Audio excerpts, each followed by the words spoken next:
إن الله وملائكته يصلون على النبي يا أيها الذين آمنوا صلوا عليه وسلموا تسليما صلوات محمد.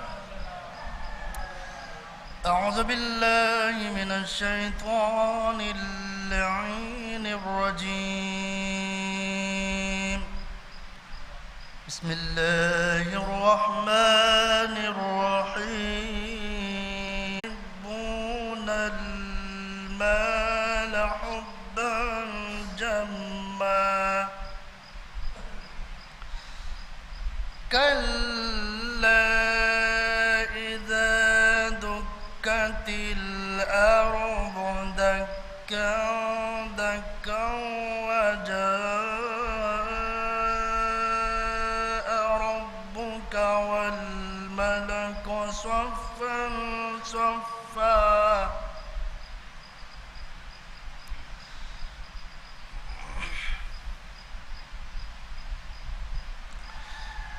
وجيء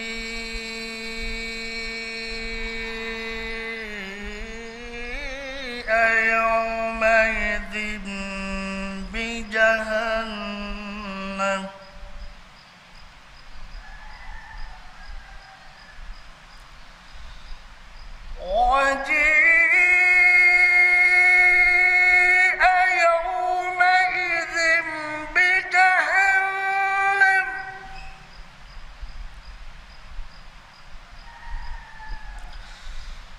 وجيء يومئذ بجهنم يومئذ يتذكر الإنسان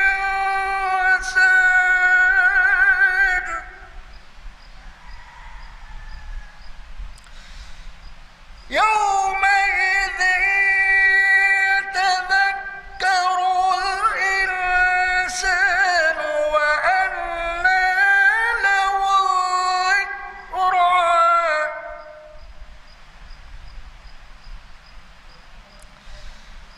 يقول يا ليتني قدمت لحياتي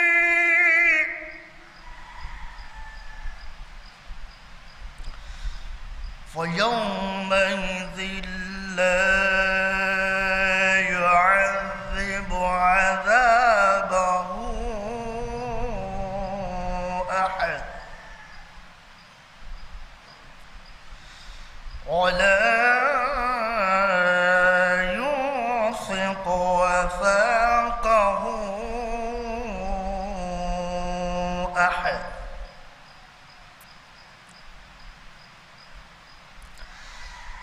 يا أيتها النفس المطمئنة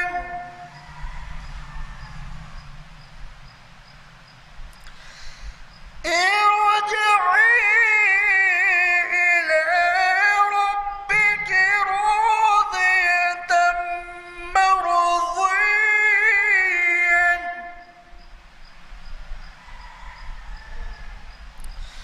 فادخلي في عبادي وادخلي جنتي فادخلي في عبادي وادخلي جنتي صدق الله العلي العظيم. اللهم صل على محمد وآل محمد.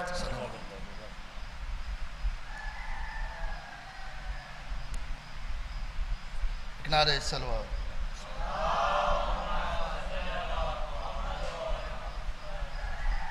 میں وفا باسر مئو سے کہیں گے آئے اپنا سلام پیش کریں.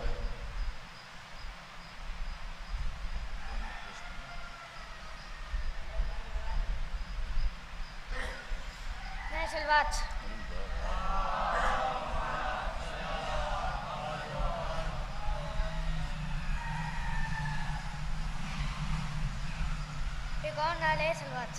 اللہم صلی اللہ. دشمنوں کے جگر ہلا دیں گے, دشمنوں کے جگر ہلا دیں گے, نعرہ حیدری لگا دیں گے, نعرہ حیدری لگا دیں گے. پاک ہوگا رگوں میں جس کا لہو, یا علی یا علی صدا دیں گے. پاک ہوگا رگوں میں جس کا لہو, یا علی صدا دیں گے. روشنی اور ہوگی خیموں میں, روشنی اور ہوگی خیموں میں, جب چراغوں کو شے بجھا دیں گے, جب چراغوں کو شے بجھا دیں گے. ویسے بات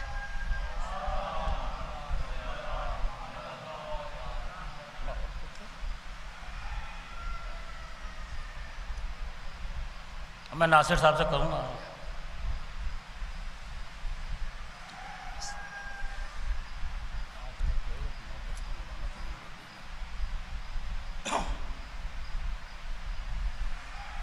نعرہ سلوات.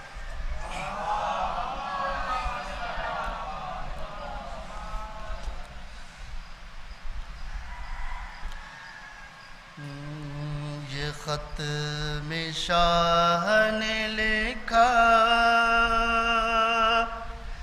حبیب آ جاؤ. یہ خط میں شاہ نے رقیہ تک تھی ہے راستہ, حبیب آ جاؤ.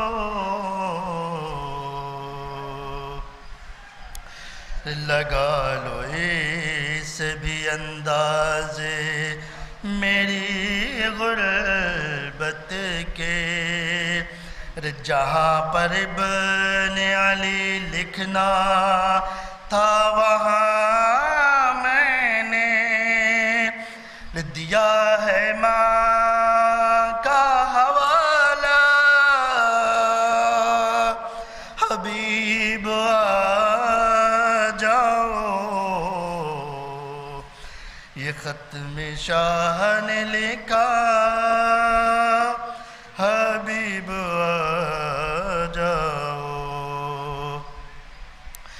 وہ جب یہ سنتی ہیں کوفے سے آ رہے ہیں شقی, تو پوچھتی ہیں ہمارا بھی آئے گا کوئی, دعائیں دیں گی سکینہ, حبیب آ جاؤ. حیدر بطول دوبارہ جلایا جائے گا, تمہارے دوست پہ خنجر چلایا جائے گا. نہیں ہے وقت زیادہ, حبیب آ جاؤ. یہ خط میں شاہ نے لکھا, حبیب آ جاؤ. یہ خط نہیں سے بہنوں کی آرزو سمجھو, ہمارے لفظوں کو زینب کی گفتگو سمجھو. ارے بہن یہ کہتی ہے بھیا, حبیب آ جاؤ. یہ خط میں شاہ نے لکھا, حبیب آ جاؤ. نعرہ سلوات۔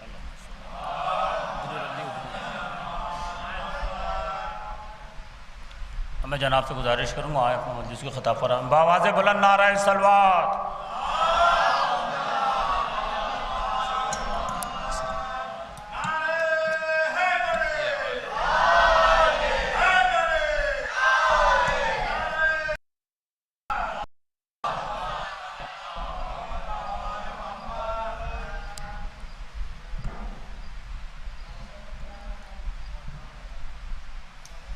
فاتحہ۔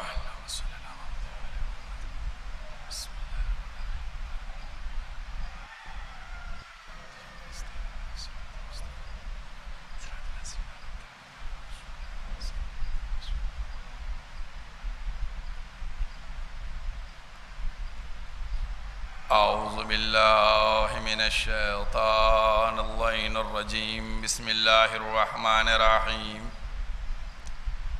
الحمد للہ الذی لا یبلغ مدحتہ القائلون ولا یحصی نعماءہ العادون ولا یؤدی حقہ المجتہدون الذی لا یدرکہ بعد الہمم ولا ینعلہ غوث الفتن الذي ليس لصفته حد محدود ولا نعت موجود ولا وقت معدود ولا عجل ممدود فترى الخلائق بقدرته ونشر الرياح برحمته ووتد بالصخور ميدان أرضه والصلاة والسلام على سيد الأنبياء والمرسلين خاتم النبيين سيد الممجد بشير المسدد نذير المؤيد المصطفى الأمجد المحمود الأحمد أبي القاسم محمد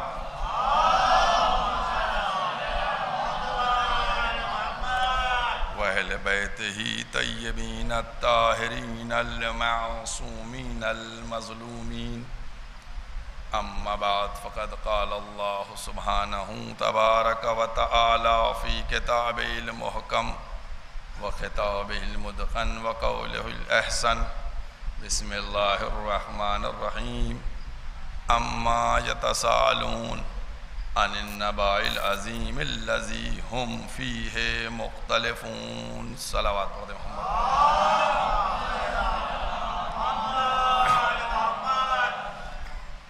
قرآن مجید کے یہ الفاظ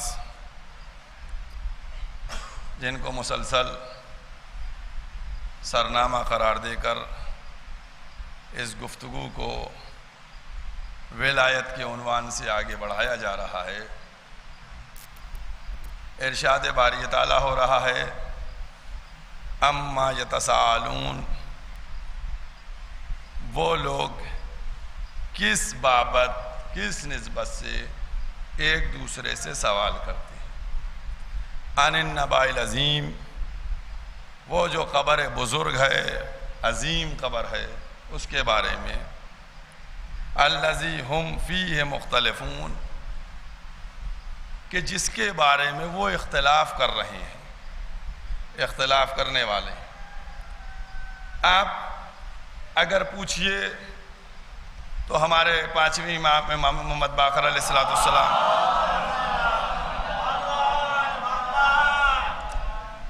سے اصول کافی میں یہ روایت ملتی ہے، آپ فرماتے ہیں کہ امیر المومنین علیہ السلام نے فرمایا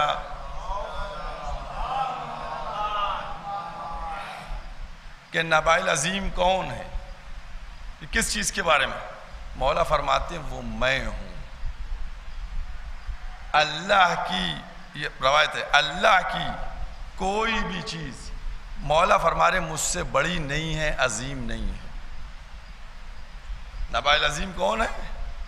مولا کائنات، جیسے یعصوب الدین صراط مستقیم، ویسے ہی نبأ العظیم یہ بھی مولا ہے۔ اختلاف اس میں ہو رہا ہے، مولا کی ذات میں اختلاف ہو رہا ہے۔ دیکھیے اختلاف ہوتے ہیں، ٹھیک ہے، اختلاف اس وقت ہوتے ہیں کہ جب یہ خدشہ ہو کہ بات کہنے والا معتبر ہے یا نہیں معتبر ہے، کیا سچ ہے کیا جھوٹ ہے، ان تمام چیزوں کو دیکھا جاتا ہے۔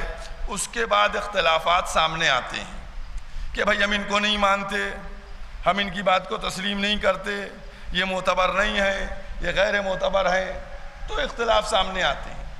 لیکن یاد رکھیے، میں نے جیسا کل بھی کہا کہ پیغمبر اسلام کی ذات کو کس انداز سے خالق کائنات نے منتخب کیا کہ 1,24,000 میں 313 میں 5 اور 5 میں سے پیغمبر اسلام کو لیا گیا، اولو العزم، سب سے بڑے نبی، امام الانبیاء، تو اب پیغمبر اسلام کے ساتھ اب اس کے بعد دوسرا مرحلہ بھی 2 جملے اور کہتا چلوں۔ آپ غور کیجئے کہ پیغمبر اسلام کے لیے لوگ کلمہ نہیں پڑھتے تھے، لوگ پیغمبر کی نبوت کا اقرار نہیں کر رہے تھے، لوگ پیغمبر کو جان سے مارنے کے لیے آمادہ تھے، لوگ چاہتے تھے کہ پیغمبر کو قتل کر دیا جائے۔ اور یہ فقط اعلان کے بعد کی بات نہیں ہے، بلکہ جب پیغمبر کا 12 برس کا سن تھا تب سے سازشیں چل رہی تھیں، سازشیں تب سے چل رہی تھی پیغمبر کے خلاف۔ کس طریقے سے پیغمبر کے خلاف سازشیں رچی گئیں، کس طریقے سے سازشیں ہوئیں، ان تمام سازشوں کے بعد اعلان بھی ہوا، کار رسالت بھی۔ اب 1-2 جملوں پہ غور کیجئے گا، پھر آپ بتائیے کہ پیغمبر نے ہجرت جب فرما رہے تھے تو علی کو کیوں چھوڑا؟ میں ابھی جملہ بات کرنے کے پہلے آیا ہوں، مولا کو کیوں چھوڑ کے گئے؟ پوچھئے لوگوں سے، ہر ایک جواب دے گا، امانتیں واپس کرنا تھیں، امانتیں دینا تھیں، اس لیے چھوڑ کے گئے۔ کس کی امانت تھی؟ کن کی امانتیں پیغمبر کے پاس تھیں؟ تو جواب ملے گا ان مشرکوں کی امانتیں تھیں جو کلمہ نہیں پڑھتے تھے پیغمبر کا، لیکن امانت رسول کے پاس رکھتے تھے۔ اور کیا آپ نے وہ توحید نبوت کا کلمہ نہیں پڑھتے تھے، لیکن کردار کا کلمہ پڑھ کر اپنی امانتوں کو محمد کے بعد محفوظ کرائے ہوئے تھے۔ بہت غور کیجئے گا۔ آج میں مسلمانوں سے کہنا چاہتا ہوں کہ اگر تم پیغمبر کی ذات کو مان رہے ہو تو بہت اچھی بات ہے، اگر تم پیغمبر کی ذات کو نہیں مانتے اور اس میں ذرا سا بھی شک کرتے ہو تو پھر صادق بھی نہ کہا کرو اور امین بھی نہ کہا کرو۔ ان دونوں لفظوں کے بغور کیجئے گا، صادق کون ہے، امین کون ہے؟ کیا مطلب ہوا؟ صداقت کا تعلق کہاں سے ہے؟ امانت کا تعلق کہاں سے ہے؟ صداقت کہاں سے مربوط ہے؟ صداقت کا تعلق زبان سے ہے، صداقت زبان سے ہے، اور امانت یہ عمل سے ہے۔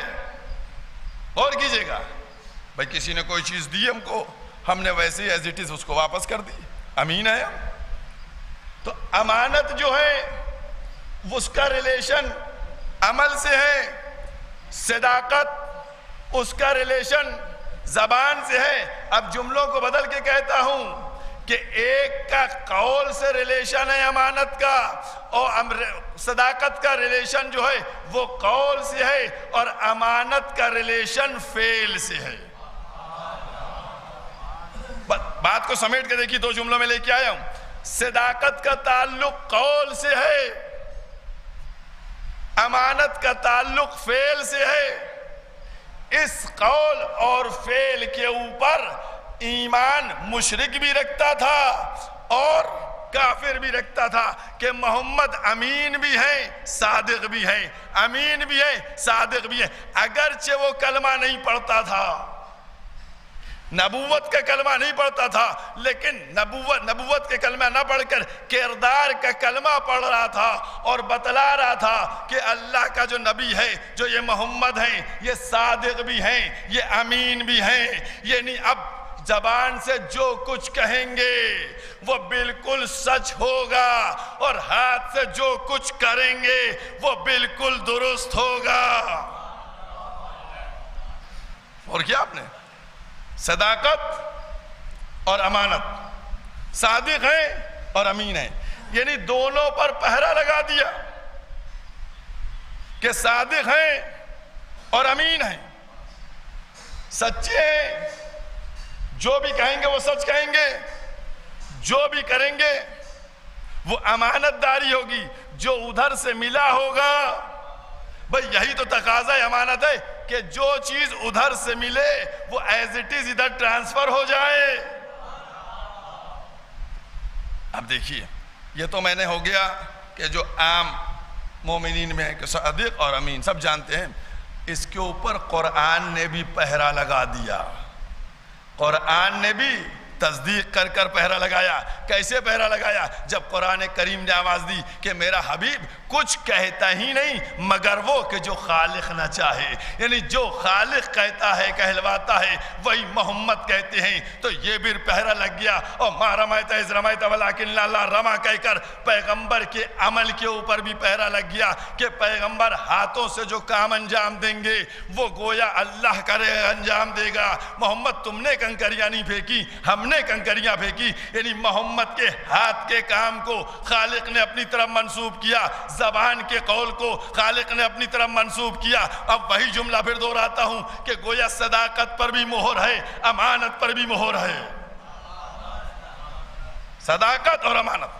اب جب ثابت یہ بات ہو رہی ہے صداقت اور امانت کی تو اس کا مطلب جو وہاں سے ملے گا وہ ادھر کہا جائے گا اور جو وہاں سے دیا جائے گا وہ ادھر پہنچایا جائے گا. بہت توجہ کیجیے گا. جو ادھر سے دیا جائے گا وہ ادھر پہنچایا جائے گا. آ گئے آپ کا ذہن؟ یہاں تک آ گئے آپ؟ اب آئیے آپ بہت توجہ کیجیے گا. چونکہ کچھ چیزیں ایسی ہوتی ہیں کہ جو بہت جلدی سے سمجھ میں آنے والی نہیں ہوتی ہیں، ان کے لیے تھوڑا سا جستجو کرنا پڑتی ہے، تھوڑا کوشش کرنا پڑتی ہے. جو ادھر سے ملے گا وہ ادھر پہنچایا جائے گا، جو ادھر سے کہا جائے گا وہ ادھر سنایا جائے گا. یہ دونوں جملے ہیں، دونوں قرآن کی روشنی سے ہیں. اب آئیے آپ قرآن مجید کا 20واں سورہ، سورہ طٰہٰ جا کر اس میں دیکھیے گا کہ آیت کا نشان 25 سے لے کر 29-30 تک جناب موسیٰ کی دعا ہے. قالا رب اشرح لی صدری، پروردگار ہمارے سینے کو کشادہ کر دے. پوری یہ دعا جس کو آپ لوگ برابر سنتے ہو، برابر واقف ہے. سینے کو کشادہ کر دے، زبان کی گرہوں کو کھول دے. وَجَلِّ من اہلی وَجْعَلِّ لَدُنْکَ من اہلی، پروردگار میرے اہل میں سے بنا دے. کیا کہا موسیٰ نے؟ ہارون جو ہیں لدن کا، اس لفظ پہ غور کیجئے گا. وَجَلِّ لَدُنْکَ من اہلی، میرے اہل میں سے بنا دے ہارون کو میرا وزیر. اہل میں سے، من اہلی، میرے اہل سے بنا دے میرا وزیر. موسیٰ نے کیا کہا؟ دعا مانگی. کیا کہا؟ قالا پروردگار ہماری زبان سینے کو کشادہ کر دے، زبان کرو، اور میرے بھائی ان ہارون کو میرے اہل سے ان کو وزیر بنا دے. اور کیا آپ نے یہ سب ہے جا کر قرآن میں انشاءاللہ دیکھیے گا آپ لوگ. اب یہاں پر ایک بات ہوتی ہے کہ جب بنوانا ہی تھا ہارون کو تو موسیٰ خود بنا لیتے ہیں. بھئی کہنے کی کیا ضرورت تھی؟ قالا کہہ کے کہا موسیٰ نے، بھئی خود بنا لیتے. خود نہیں بنایا، خود نہیں بنایا موسیٰ نے.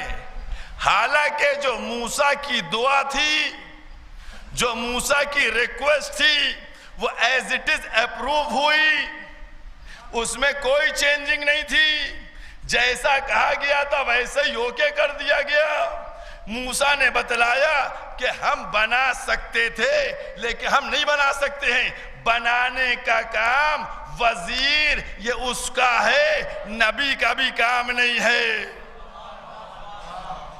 نبی کا بھی یہ کام نہیں ہے، یہ بنانے کا کام کس کا ہے؟ اللہ کا کام ہے، اللہ بنائے گا، لہذا سب چیزیں قبول ہوئیں اور بنا دیا گیا۔ ٹھیک، اب آئیے آپ، یہ میں نے کون سا سورہ بتایا؟ 20واں سورہ، سورہ طٰہٰ۔ آیت کا نشان کیا ہے؟ 25 سے لے کر 30 تک، ساری آیتوں میں دیکھیے گا، مختصر سی آیتیں ہیں۔ تو اب اس میں دیکھیے گا، تو یہ موسیٰ نے دعا کی کہ میرے اہل میں سے بنا دی، اور کیا آپ نے؟ اب آئیے تھوڑا سا بیک ماریے، آئیے قرآن مجید کا 17 نمبر سورہ، سورہ بنی اسرائیل، اب اس کی 82 نمبر آیت دیکھیے گا۔ اس میں کیا کہا تھا؟ قالا، موسیٰ نے کہا اللہ سے، موسیٰ نے کہا اللہ سے، کیا کہا؟ اب یہ پوری دعا ہے، یہ موسیٰ نے کہا۔ اب آئیے گا سورہ بنی اسرائیل میں 82 نمبر آیت میں آئیے گا، اب کیا کہا جا رہا ہے؟ قل رب ادخلنی مدخل صدق، اور کیا آپ نے؟ قل، کہو، کیا بتاؤں، یہ سب عربی میں معاملہ ہے۔ وہاں کیا تھا؟ قالا تھا، یہاں کیا ہے؟ قل، کہو۔ محمد سے کہا جا رہا ہے کہو، ہم سے دعا مانگو۔ ادھر موسیٰ دعا خود مانگ رہے ہیں، محمد دعا نہیں مانگتے۔ محمد سے کہا جاتا ہے قل، تم کہو، تم کہو، کیا کہو؟ اب جملے سنیے گا، من لدن کا سلطانا نصیرا، من لدن کا سلطان نصیرا۔ وہاں کیا تھا؟ وجلی، لدن کا من اہلی، اپنے میرے اہل میں سے کسی کو بنا دے۔ یہاں کیا کہہ رہا ہے؟ من لدن کا سلطان نصیرا، پروردگار اپنے پاس سے سلطان نصیر بھیج۔ بہت توجہ کیجئے گا، اپنے پاس سے بھیج سلطان نصیر، مدد کرنے والا بھیج۔ اب فلسفہ سمجھ میں آیا، اہل سے نہیں جائے گا بلکہ اللہ کو بھیجنا ہے۔ اسی لیے خالق نے علی کی ولادت کا انتظام خانہ کعبہ میں رکھا، تاکہ جب محمد ہاتھ پھیلا کے آئے تو ہم اپنے پاس سے دے دیں۔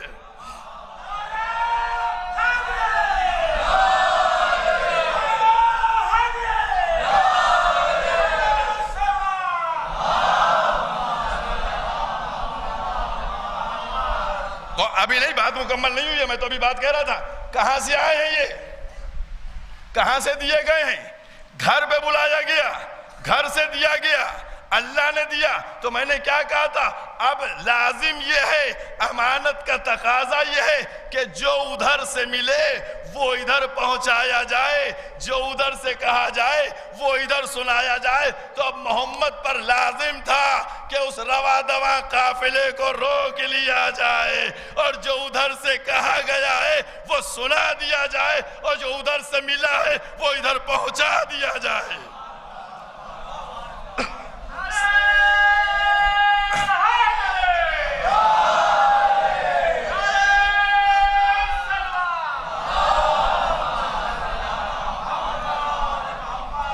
اور کیا آپ نے؟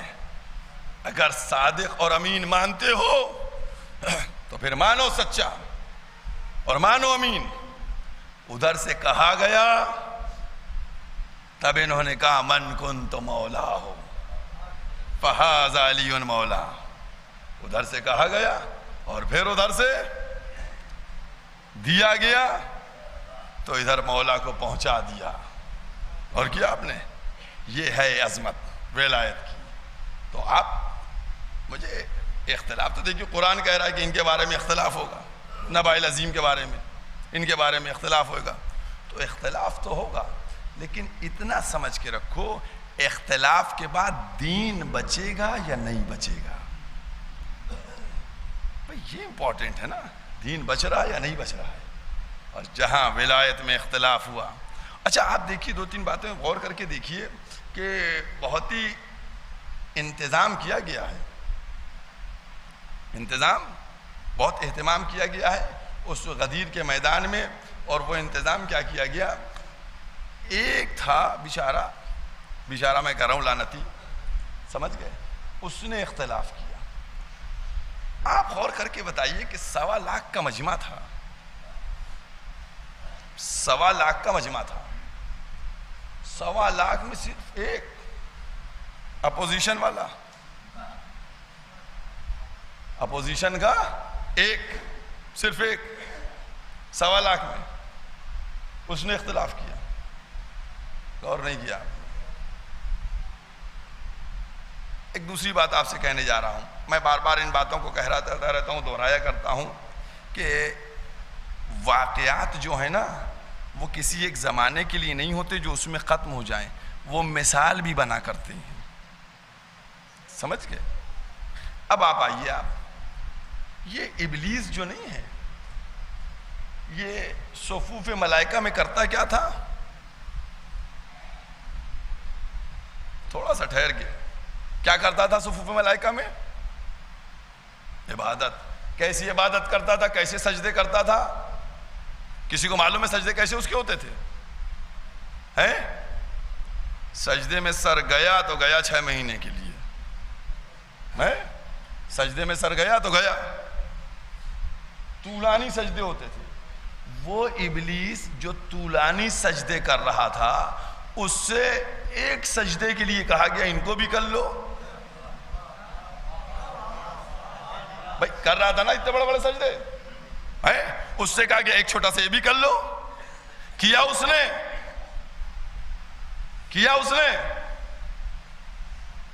نہیں کیا. اچھا ایک بات اور بتائیے آپ، اگر اللہ چاہ لیتا تو کرتا یا نہیں کرتا؟ اگر اللہ چاہ لیتا تو ابلیس سجدہ کرتا یا نہیں کرتا؟ اگر وہ ویسے نہ کرتا، غور کیا آپ نے، تو بھی اس کو سجدہ کرایا جا سکتا تھا کہ کرو سجدہ، لیکن چھوڑا گیا. اور اس ابلیس نے یہ جو آج تک بیکار آئے نا، یہ 19 سجدوں کی جزا لیے ٹہل رہا ہے کہ میں نے جو تیری عبادت کی ہے تو اس کو ہمیں ملے گا کیا اس کے سلسلے میں؟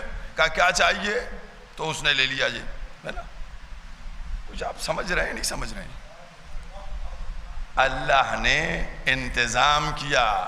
میں نے کہا نہیں، جب آپ لوگ کچھ پڑھائی لکھائی کرتے ہیں تو جو چیزیں ذرا دیر میں سمجھ میں آنے والی ہوتی ہیں وہاں مثال دی جاتی ہے، وہاں ایگزامپل پیش کیا جاتا ہے کہ فار ایگزامپل کر کے یہ پیش کیا جاتا ہے نا. تو اللہ پر بھی لازم تھا کہ یہاں پر کچھ ایگزامپل بھی تو پیش کرے تاکہ ہم لوگوں کو معلوم ہو جائے کہ اگر کوئی اللہ کے خلیفہ کا انکار کرتا ہے تو اس کا کیا ہونے والا ہے، اس کا کیا کاریکرم کیا جائے گا، اس کو کیسے نپٹایا جائے گا. بہت توجہ کیجئے گا، بہت توجہ کیجئے گا. آپ کو معلوم ہے نا آدم کے سامنے آدم کی خلافت کا انکار کرنے والے کا کیا ہوا؟ پوری مثال موجود ہے نا، سب جانتے ہیں نا. قیامت تک کیا ہوگا اس کے اوپر؟ لعنت پڑے گی نا. اب میں کہنا چاہتا ہوں، یہ آپ کو بتلانا چاہتا ہوں، وہ اللہ کارساز ہے، وہ حکیم ہے، وہ علیم ہے، وہ سب جانتا ہے، وہ حکمت سے کام لیتا ہے. لازم تھا کہ جیسے ایک آدم کے وقت بہکا ویسے ہی ایک علی کے وقت بھی بہکے. ایک وہاں بہکا، ایک یہاں بہکا، وہاں بتلایا، یہاں بتلایا، یہاں بھی بتلایا کہ دیکھو جہاں وہ بہکا تھا اس کے ساتھ کیا ہوا، وہ اللہ کے اپوزٹ میں آیا. وہ کہ اس نے تو آدم کی شان میں جسارت کی تھی، آدم کے خلافت میں، اس نے علی کی شان میں گستاخی کی. بہت توجہ کیے. اس نے تو علی کی شان میں گستاخی کی ہے, اس نے علی کی شان میں جسارت کی ہے, اس نے علی کی ولایت کا انکار کیا ہے, یہ محمد سے زبان درازی کر رہا ہے. تو پروردگارہ اس کو چھوڑا تھا, لعنت پڑوائی, اس کا کیا علاج ہے؟ کہ یہ علی کا مقابلہ کر رہا ہے, اس کو آن دا اسپاٹ مارا جائے گا.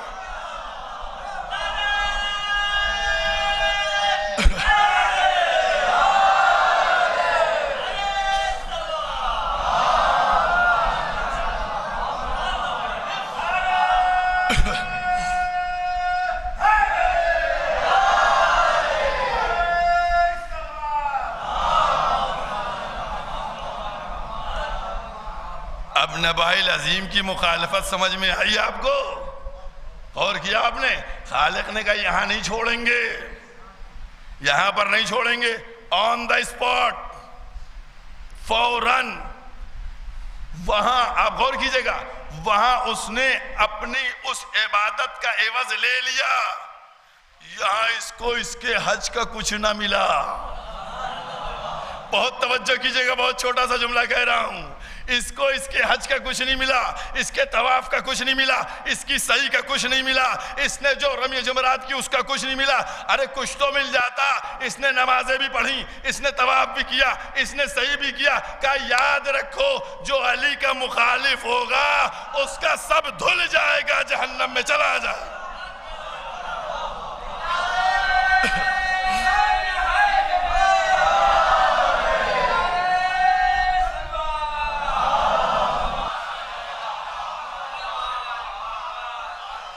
اب سمجھ رہیے گا کہ ادھر آپ نے ولایت کی مخالفت کی, سارا معاملہ ڈیلیٹ ہو جائے گا, سب کلیئر ہو جائے گا, کچھ نہیں ملے گا. ہم نے کچھ نہیں کہا, ہم نے تو اس غدیر کے میدان میں 18 ذیلحجہ 10 ہجری کو دیکھا. ارے کچھ تو اس کو مل جاتا, تازہ تازہ تھا, صحیح کر کے آ رہا تھا, طواف کر کے آ رہا تھا.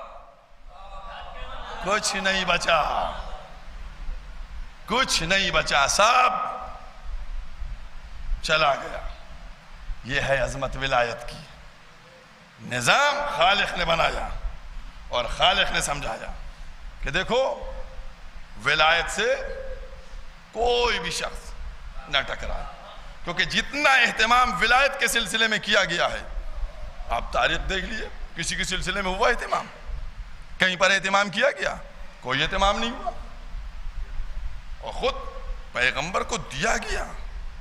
اور کیا آپ نے من لدن کا, اپنے پاس سے, اپنے پاس اپنے گھر سے دیا گیا, تو پیغمبر نے وہ پہنچا دیا.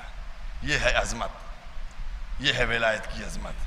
اور یاد رکھیے گا, اسی لیے خالق کائنات نے, دیکھیے قرآن کریم کو ذرا سا تھوڑا سا اگر غور کر لیا جائے تو کوئی پرابلم نہیں ہوگی, کوئی اختلاف نہیں ہوگا.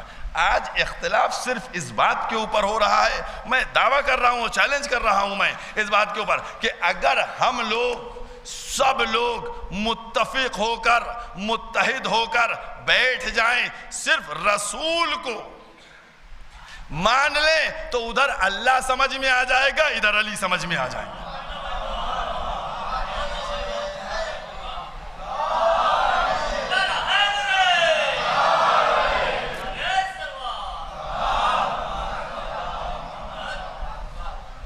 دیکھیے اتنا جب لوگ ہوں, کثیر تعداد میں مومنین موجود ہوں, تو پھر صلوات جو ہے وہ ایسی جائے, میں سمجھتا ہوں مناسب نہیں ہے.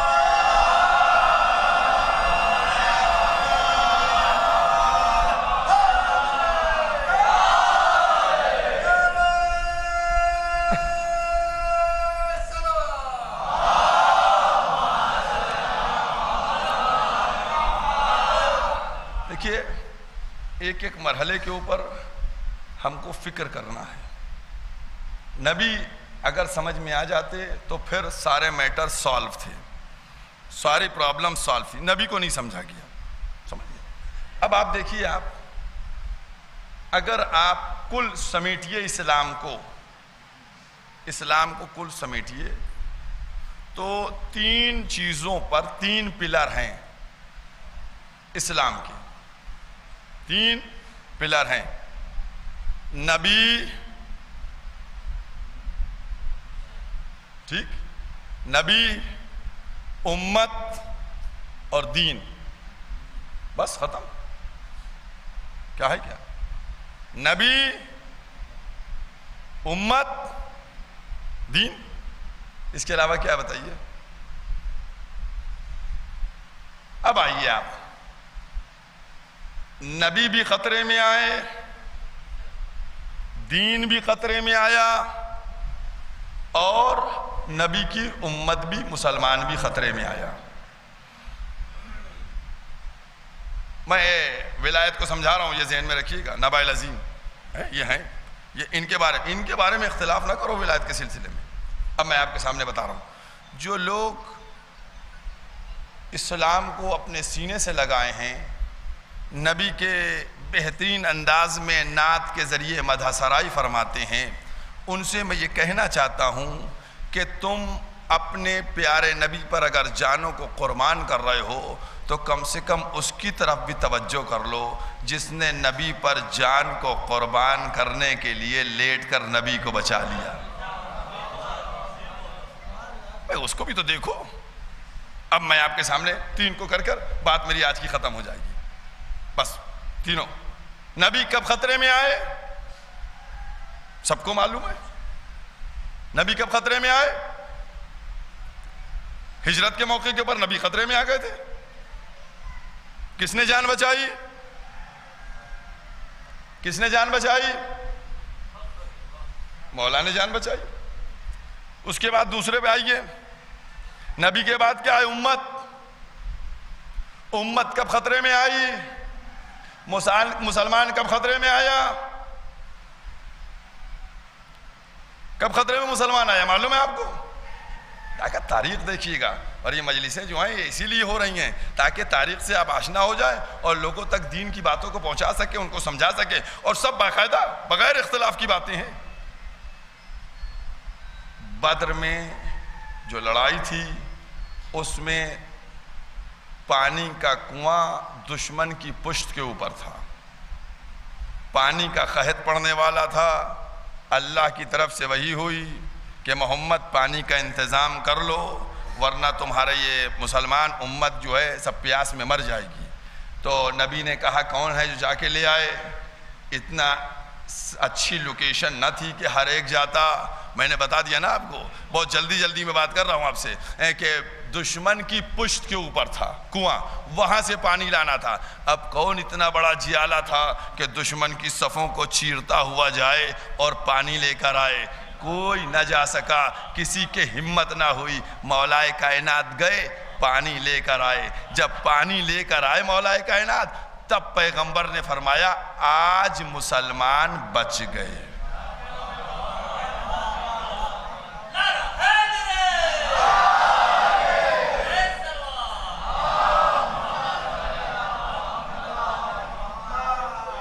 دیکھیے، یا صلوات نہیں بھیجا کیجئے، اور بھیجا کیجئے تو رحمت سمجھ کر بھیجا کیجئے.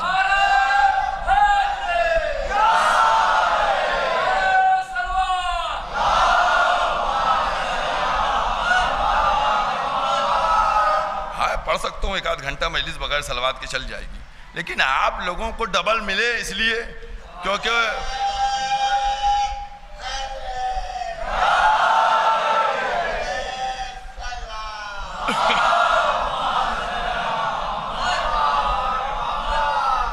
اور کیا تو نبی کو بچا چکے. ٹھیک، نبی نے کیا کہا بدر میں؟ مسلمان بچ گیا. نبی بچ گئے، مسلمان بچ گئے. تیسری کیا چیز تھی؟ اسلام تھا. اسلام کب بچا؟ جا کر پوچھئے گا علماء سے، دریافت کیا. اسلام کب بچا؟ جب خندق میں عمر ابن عبدود کو مارا تو پیغمبر نے آواز دی آج اسلام بچ گیا. اور کیا آپ نے؟ آج اسلام بچ گیا. تو نبی کو کس نے بچایا؟ مسلمان کو کس نے بچایا؟ اسلام کو کس نے بچایا؟ اب مسلمانوں کے سروں پر قرآن رکھو کہ دین سے علی کو الگ کر دیا جائے. بہت توجہ کیجئے گا. 2 جملے میرے ذہن میں آئے, میں ان کو درست کر کے آپ کے ذہنوں میں ڈالے دیتا ہوں. مسلمان آج یہی تو کہتا ہے ہم سب آپ ایک ہیں, ہم سب متحد ہیں, ہم سب میں اختلاف نہیں ہے, بس ان کو علی کو بیچ سے ہٹا دیجئے, باقی سب ایک ہیں. علی بیچ سے ہٹ جائے, ایک ہیں. میں کہنا یہی چاہتا ہوں کہ تم اگر اس بات پہ رضامند ہو کہ علی کو بیچ سے ہٹایا جائے تو آؤ بیٹھو ہمارے پاس, ہم علی کو ہٹانے جا رہے ہیں. ہم علی کو ہٹانے جا رہے ہیں. اب علی کو ہم نے ہٹانا شروع کیا. جب شب ہجرت کا موقع آیا علی کو ہٹایا, جب بدر کا موقع آیا علی کو ہٹایا, جب خندق کا موقع آیا علی کو ہٹایا. تو اگر علی کو ہٹاؤ گے نہ نبی بچے گا, نہ مسلمان بچے گا, نہ اسلام بچے گا.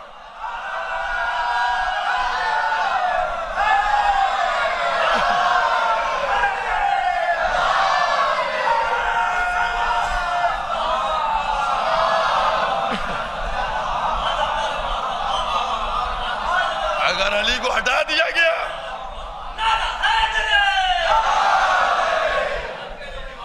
سمجھے تو نہ نبی بچیں گے,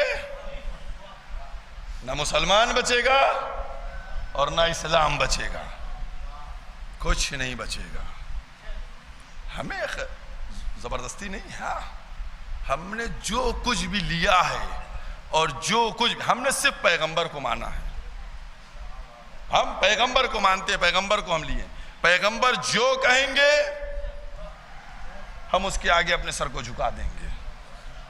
اور کیا, اگر پیغمبر نے فرما دیا کہ علی مولا ہیں تو پھر جس کے علی مولا ہے, تو جب پیغمبر میرے مولا ہے تو پھر علی بھی میرے مولا ہے. اور کیا آپ نے یہ عظمت ولایت. میں نے کہا نہیں کہ ولایت میں بہت اہتمام ہوا, کیوں نہ اہتمام ہوتا, کیونکہ انہی نے نبی کو بھی بچایا, انہوں نے مسلمان کو بچایا, اور انہی نے اسلام کو بچایا.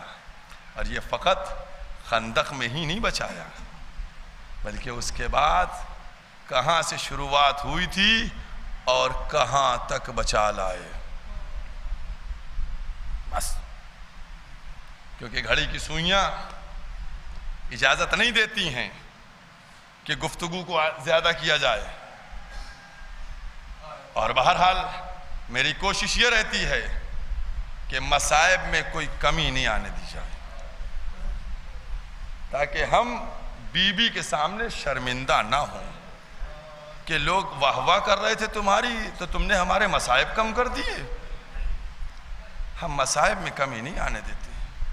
اور روز آپ سے کہتا ہوں اور 9 دنوں تک آپ سے کہتا رہوں گا, عزاداروں خوب رویا کرو.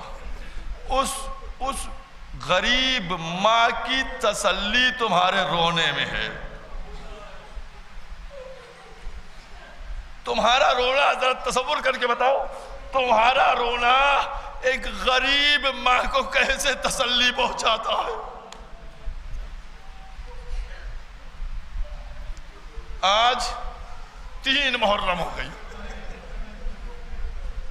کتنی تیز رفتاری سے دن گزر رہے ہیں. وہ غریب ماں جس نے ابھی اپنے لال کی فرش ازا بچھائی ہے, کتنی تیزی سے گزر رہے, مضطرب ہوگی. ابھی تو ہم نے ماتم بھی بچے کا نہ کیا.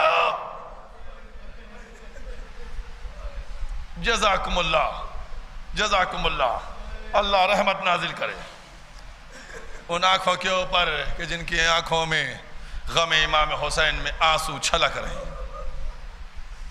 آج 3 محرم ہے.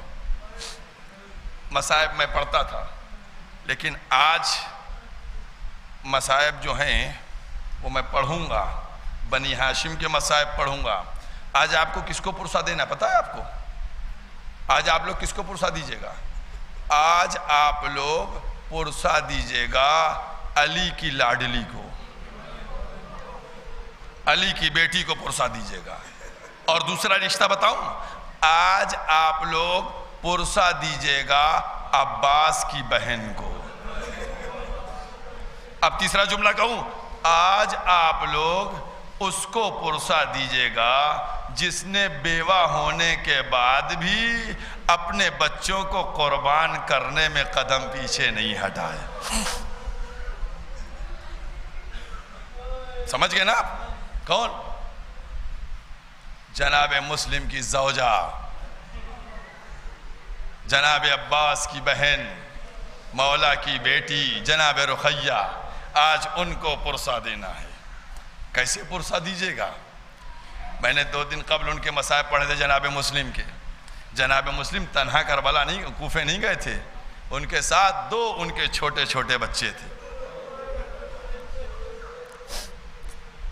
2 چھوٹے چھوٹے بچے تھے. جب جناب مسلم، بہت اطمینان سے مصائب پڑھوں گا اور بیویوں سے خاص کہوں گا جن کی آغوش میں بچے ہیں، ذرا وہ احساس کر کے روئیں جن کو اپنے بچوں کی محبت ہے.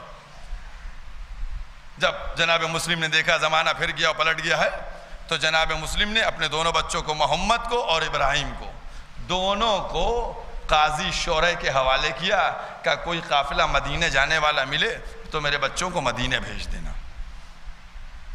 شہادت جناب مسلم کے بعد جب جناب مسلم کے بچوں کی تلاش شروع ہوئی اور ابن زیاد نے کہا کہ مسلم کے بچے بھی تو ہیں، وہ 2 بیٹوں کے ساتھ ہی آئے تھے، ان کو تلاش کرو، ان کو ڈھونڈو. تو اس وقت جناب مسلم کے بچے کہیں نہیں ملے، سپاہی تلاش کر رہے تھے. ادھر قاضی شورح کو پتہ یہ چلا کہ ایک قافلہ مدینے جا رہا ہے آج شب میں. اس نے اپنے بیٹے سے کہا دونوں بچوں کو لے جاؤ، اس قافلے میں جا کر چھوڑ دو. قاضی شورح کے بیٹے نے دونوں بچوں کو لیا، لینے کے بعد چلنے کے بعد اس کو تاخیر ہو گئی. قافلہ تھوڑا آگے بڑھ گیا تھا، کم سن بچے تھے، رات تاریک تھی. بچوں سے کہا دیکھو قافلہ آگے بڑھ گیا ہے، وہ قافلہ جا رہا ہے، اسی طرف بڑھ جاؤ، وہیں قافلہ مل جائے گا، اس میں شریک ہو جانا. عزاداروں تصور کر کے بتاؤ، ایک ایک لمحہ فکر کے بعد رونے کی ضرورت ہے کہ چھوٹے چھوٹے کم سن بچے، 7 سال کا بچہ اور 8 سال کا بچہ، ارے کیسے اس قافلے کا پیچھا شب کی تاریکی میں کر رہا ہے. ارے چھوٹے چھوٹے قدم تھے، قافلہ آگے نکل گیا، بچے کوفے میں رہ گئے. جزاکم اللہ. بچے کوفے میں رہ گئے.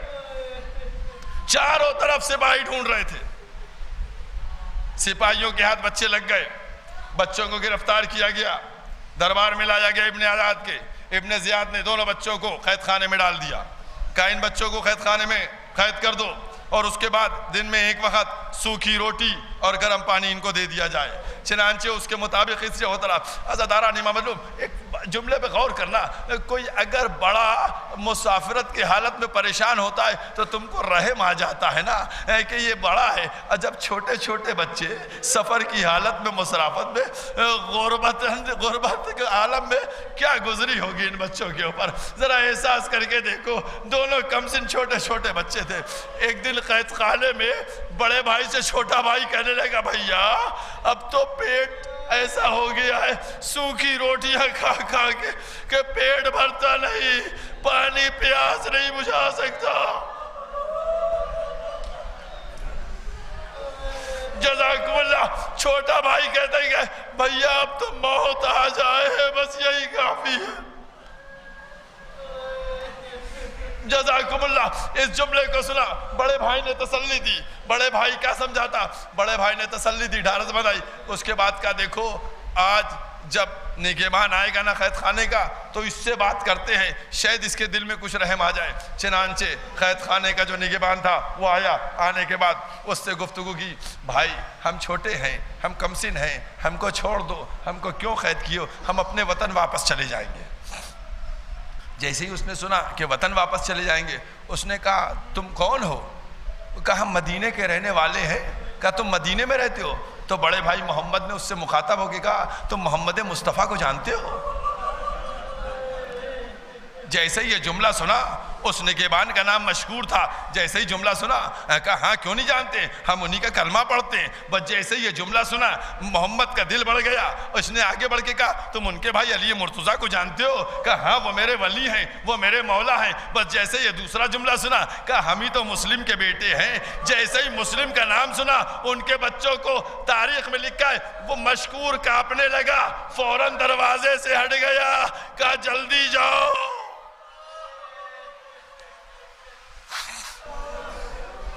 ایک دفعہ مشکور نے بہت اطمینان سے، ابھی میں صاحب پڑھوں گا، بہت اطمینان سے مشکور رکا، کہنے لگا بچوں ہم کو نہیں معلوم تھا کہ تم بنی ہاشم کی اولاد ہو، تم جناب مسلم کے بیٹے ہو، ہم کو معاف کر دینا، ہماری شکایت نہ کرنا، ہمیں معاف کر دینا۔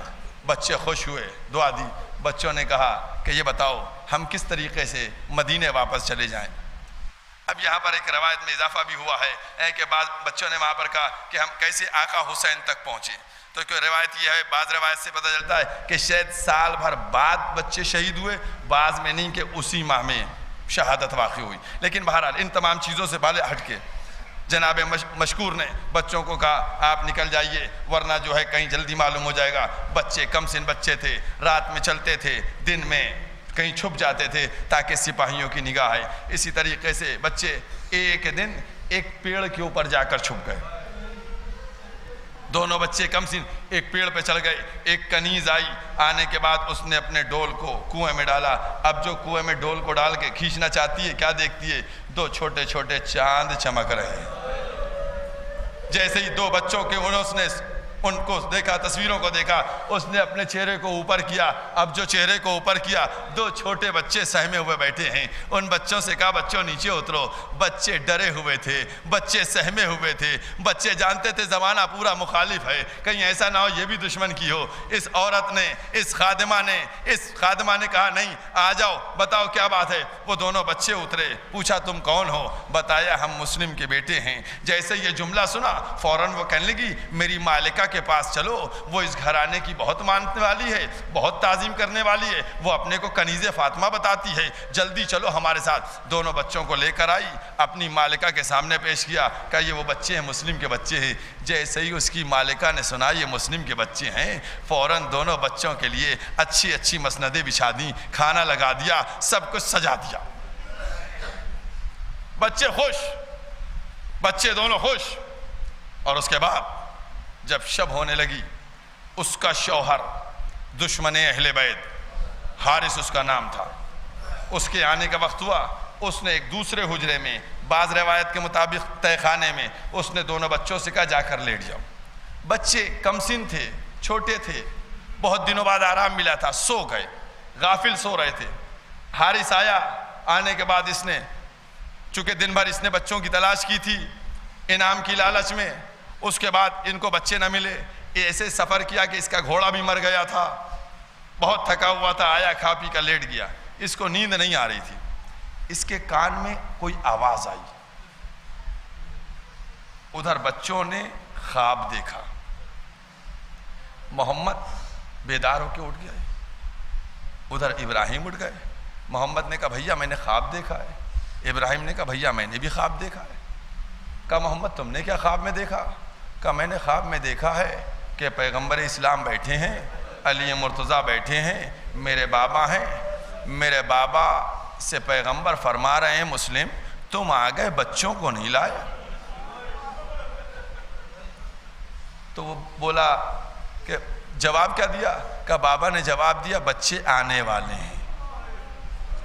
بس جیسے ہی محمد نے اپنا خواب بیان کیا ویسے ہی ابراہیم نے کہا بھیا میں نے بھی یہی خواب دیکھا ہے، میں نے بھی یہی خواب دیکھا ہے۔ دونوں بھائیوں میں گفتگو ہو رہی تھی، یہ صدا حارث کے کان تک پہنچ گئی۔ حارث نے اپنی زوجہ سے کہا یہ آواز کہاں سے آ رہی ہے؟ زوجہ نے بہانے بنانا شروع کیے، آخر میں وہ نہیں مانا اور اس کے بعد وہ اس حجرے تک پہنچ گیا جہاں دونوں بچے تھے۔ اب جو دونوں بچوں کو دیکھا پوچھا تم کون ہو؟ یہ بچے جانتے نہیں تھے کہ جس کی زوجہ اتنی نیک دل ہو اس کا میاں اتنا خبیث ہوگا۔ اس نے بتا دیا ہم مسلم کے بچے ہیں۔ بس جیسے یہ سنا، اب عزادارو میں جملہ نہیں کہہ سکتا ہوں، ایک جملہ چھوٹا سا کہہ دوں گا، دونوں بچوں کو کھینچتا ہوا لے کے آیا، ایک ستون میں باندھ دیا کہ جن کی تلاش میں ہم پورا دن کوفے میں ٹہلے وہ میرے گھر میں بنا لیے ہوئے۔ جزاکم اللہ۔ صبح ہوئی، بچے رات بھر ستون سے بندھے رہے، پیر ان کے باندھ دیے، ستون سے بندھے رہے۔ صبح ہوئی، بچوں کو لے کر چلا، تلوار ایک ہاتھ میں، زوجہ اس کے پیچھے تھی کہ کیا خطا کی ہے؟ کیا تمہیں رسول سے شرم نہیں آتی ہے؟ تم علی و فاطمہ کو کیا جواب دو گے؟ تم کتنا انعام پا جاؤ گے، قیامت کے دن تمہیں منہ نہیں دکھانا ہے۔ یہ شخص، اس کو انعام کا اتنا جنون تھا کہ اس نے زوجہ کی ایک بات کو نہیں سنا، زوجہ پر تلوار کا وار کیا، زوجہ کو شہید کر دیا۔ اس کے بعد آگے بڑھا، آگے بڑھنے کے بعد اس منزل پہ آیا فرات کے کنارے، وہاں بیٹا بھی اس کا موجود، غلام بھی اس کا موجود۔ بیٹے سے کہنے لگا کہ چلو تم ان کو قتل کرو، ان کا سر تن سے جدا کرو۔ بیٹے نے کہا یہ ممکن نہیں ہے، میں ان بچوں کو نہیں کروں گا۔ میں پڑھا ہوا ایک ایک جملہ آپ کے سامنے پڑھ رہا ہوں۔ جیسے ہی بیٹے سے کہا، بیٹے نے منع کر دیا۔ اس ظالم کے خون، کیا بیٹے کے اوپر خون اترا کہ اپنے بیٹے کا بھی سر ختم کر دیا، بیٹے کو بھی شہید کر دیا۔ اس کے بعد غلام کی طرف متوجہ ہوا۔ عزادارو، تم لوگ بڑی آسانی سے جملہ سن رہے ہو، یہ تصور نہیں کر رہے ہو کہ وہ دو کمسن بچے اس عالم کو دیکھ کر کیا کر رہے ہوں گے۔ وہ بچے دیکھ رہے ہوں گے کہ جب اس نے اپنے بیٹے کو مار دیا، اپنی زوجہ کو مار دیا۔ ایک جملہ عزادارانی میں مطلب میرے ذہن میں آ گیا۔ ان بچوں نے ایک جملہ کہا تھا حارث سے، کہا تھا حارث تم کو انعام کی لالچ ہے؟ کہا مجھے انعام کی لالچ ہے۔ کہا تو ہم کو بازار میں لے جا کے بیچ دو، اس سے جو قیمت ملے گی وہ تمہارا انعام بن جائے گا، ہم کو قتل نہ کرو۔ اس کے بعد غلام نے جیسی غلام کو تلوار دی، غلام نے تلوار کو پھینکا، فرات میں کودا، پیر کے نکل گیا۔ بعض روایت میں غلام کو بھی اس نے شہید کر دیا۔ اس کے بعد یہ متوجہ ہوا، بس عزاداران امام مظلوم، عزادارو یہ جیسے ہی متوجہ ہوا بچوں کی طرف، تصور کرو بچوں نے اس سے کہا کہ بھائی ہم کو 2 رکعت نماز پڑھنے کا موقع دے دے۔ اس نے وقت دیا، کہا نماز تم کو بچا نہ پائے گی۔ بچوں نے نماز ادا کی۔ اس کے بعد یہ بڑے بھائی کی طرف بڑھا، بڑے بھائی سے چھوٹا بھائی لپٹ گیا، کہا پہلے مجھ کو مارو۔ اس کے بعد چھوٹے بھائی کی طرف بڑھا، چھوٹے بھائی سے بڑا بھائی لپٹ گیا، پہلے مجھ کو مارو۔ اس نے ایک جملہ کہا، جب بڑے بھائی کی طرف بڑا بھائی کہتا پہلے مجھے، چھوٹا بھائی کہتا پہلا مجھے۔ عزاداران مظلوم، رونے کے لیے کافی ہے، یہ بیویاں یہ آنسو بہائیں ان جملوں کے اوپر۔ کیا جملہ کہا ہے بچوں نے، جن کی آغوش میں بچے۔ بڑے بھائی کی طرف مخاطب ہوا، کہا یہ بتاؤ تم دونوں پہلے کی بات کیوں کر رہے ہو؟ بڑے کی طرف مخاطب ہوا، بڑا بھائی کہتا نہیں پہلے مجھے مار رہا۔ اس نے کہا کیوں کر رہے ہو؟ کہا جب میں جا رہا تھا، یہاں کوفے آ رہا تھا، تو میری اماں نے ابراہیم کا ہاتھ میرے ہاتھ میں دیا تھا۔ اے محمد، ابراہیم کا خیال رکھنا۔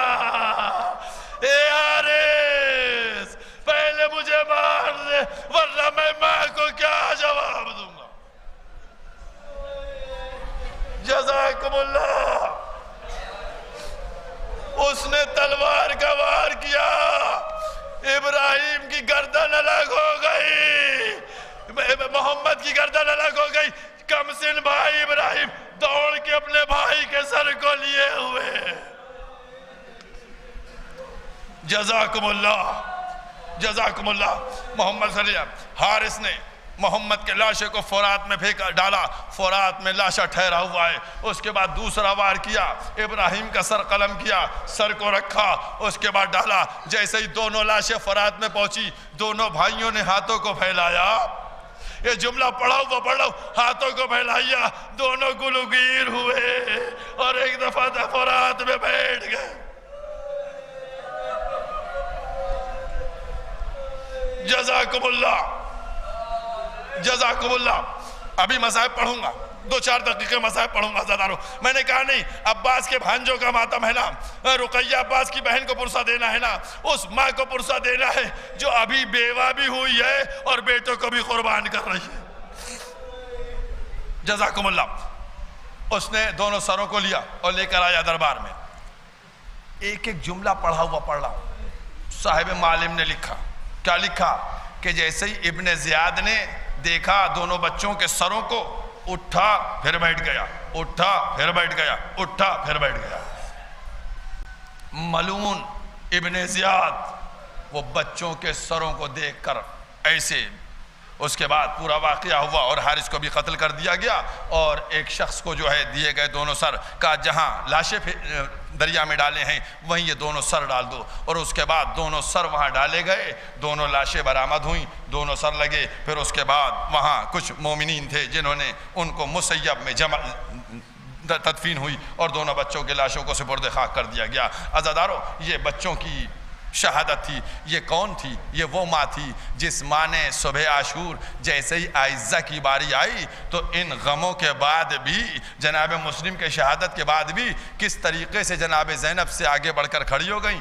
جناب زینب نے کہا اے رقیہ تمہارا تو ابھی شوہر شہید ہوا ہے، کہا اسی لیے تو میں اپنے بیٹے کو بھیج رہی ہوں، میں اپنے بیٹے سے کہہ رہی ہوں جاؤ، کیونکہ سب سے پہلے اس کا باپ مرا تھا، اب اس کا یہ بھی جائے گا سب سے پہلے۔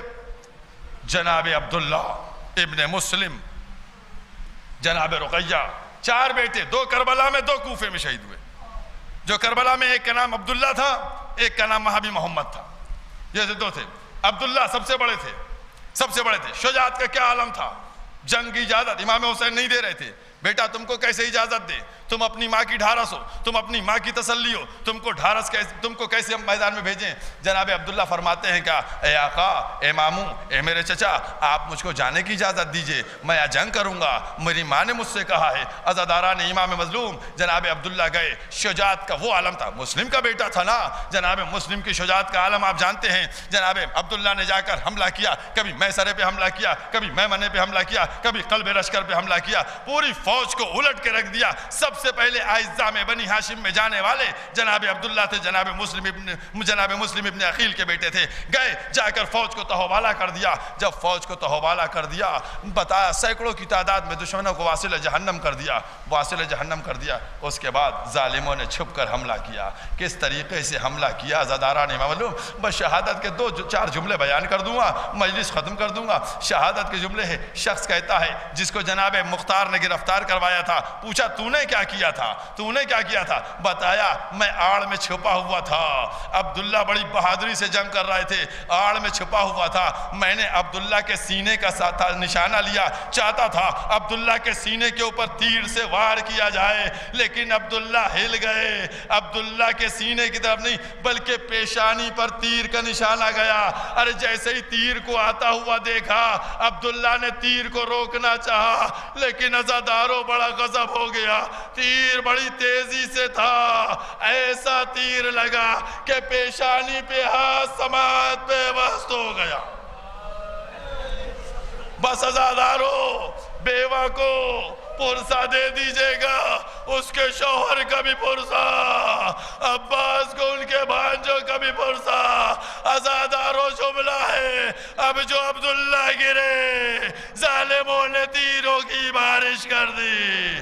ادھر حسین چلے، کمر کو لیا، عبداللہ کا لاشا بھی لوگوں بیویوں نے رقیہ کو گھیرا۔ وہ عبداللہ کا ماتم شروع۔ اللہ سے عالم اللہ، انا للہ انا الیہ